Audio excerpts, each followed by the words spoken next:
Moram priznati da ja već dugo nisam u rukama imala knjigu koja me je toliko zaintrigirala kao ova, čijoj promociji danas nazočimo.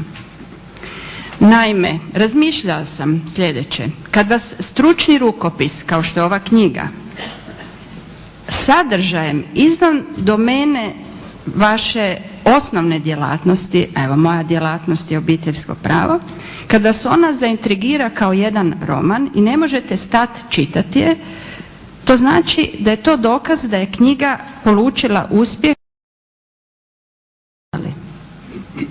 Njezin sadržaj i naslov, dakako, intrigantni su jer spajaju dva vrlo važna područja, medicinu i pravo. Mi naime pravnici vrlo često koketiramo s medicinom, to je činjenica, a s druge strane nikako da medicini umaknemo koliko god bismo to željeli. Prema tome nekako smo nužno povezani i usredotočeni jedni na druge.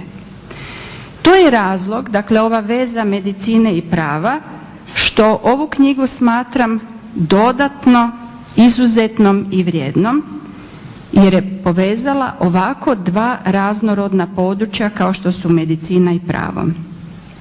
Držim da je ponajprije urednik knjige, profesor Dragan Primorac, ostvario osnovnu zamisao, a to je da je okupio autore različitih struka oko jedinstvene problematike DNA, koja je u temelju svega, koja je ključ života, pa čak ako hoćete i ovoga što smo mi danas ovdje, što razmišljamo ovako kako razmišljamo. Nadalje, veliki je doprinos profesora Primorca u njegovom odabiru autora, koji je odabir on obavio kirurškom preciznošću kako bi dobio odgovor na sva pitanja praktične primjene DNA, odnosno njezine analize, i doista knjiga je u tom smislu cjeloviti odgovor na prisutnost, relevantnost i utjecajnost DNA kao biološkog čimbenika u pravnim okolnostima.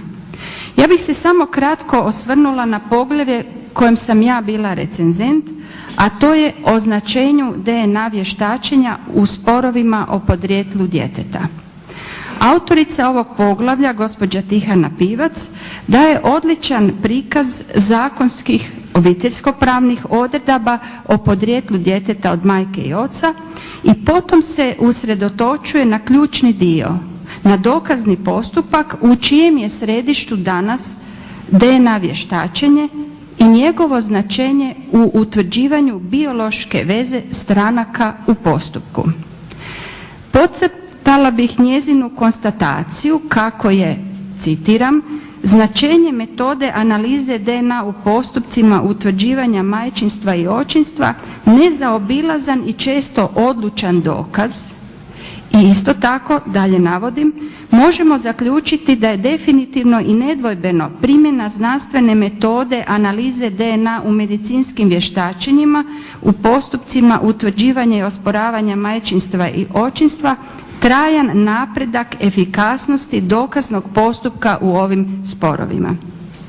Dakle, analiza DNA ključni je dokaz čvrsto sediran u fundamentalnoj znanosti kao što je medicina, a kojeg je ona široke ruke pružila pravu. Analiza DNA danas se može smatrati u spomenutim postupcima revolucionarnom metodom koja je gotovo sa 100% uvjerljivošću, odnosno vjerojatnošću, ostavila stranke u postupku bez postizanja za pravnim remedijem. Jer zapravo kada je jednom uz pomoć vještačenja DNA očinstvo ili majčinstvo utvrđeno, ono zapravo više nema što dalje dati od toga.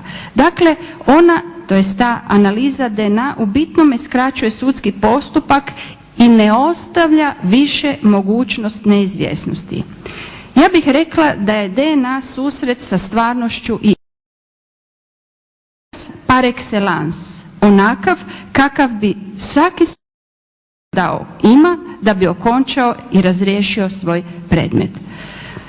Analiza DNA i njezin upotrebljeni rezultat, dakle vještačenje, vrhunac su pravno-medicinske suradnje, nepobitan dokaz nečega što je postojalo i prije prava. Analiza DNA odgovor je na pitanje tko, kada i gdje. DNA i sposobnost čovjekove analize i primjenjivosti u pravnim postupcima u određenom je smislu završeno traganje za uzrokom i posljedicom, za alkamenom. Analiza DNA svojevrsna je odgonetka života i ono što bi Coelhov alkemičar rekao, život privlači život.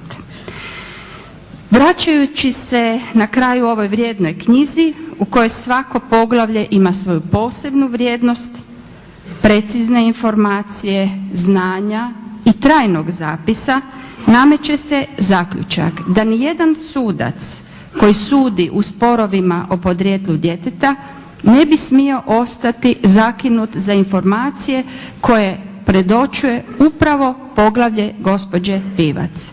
Naime, danas obrazovanje pravnika često puta mora nadmašiti puko juridičko znanje, te iziskuje i dodatnu edukaciju iz drugih nepravnih disciplina. Sudac koji upućuje stranke na analizu DNA, a danas je to srećom postalo već nešto uobičajeno, mora poznavati srž te metode i njezine dosege, jer njezin rezultat određuje sudbinu sudionika postupka. Stoga toplo preporučam svim sucima koji sude u paternitetskim i maternitetskim sporovima da ovo zanimljivo štivo prihvate kao obilatu pomoć za primjenu prava. Ovo jasno i čitko pisano štivo bit će od pozamašne koristi i medicinarima i pravnicima, studentima, kriminalistima, kriminolozima.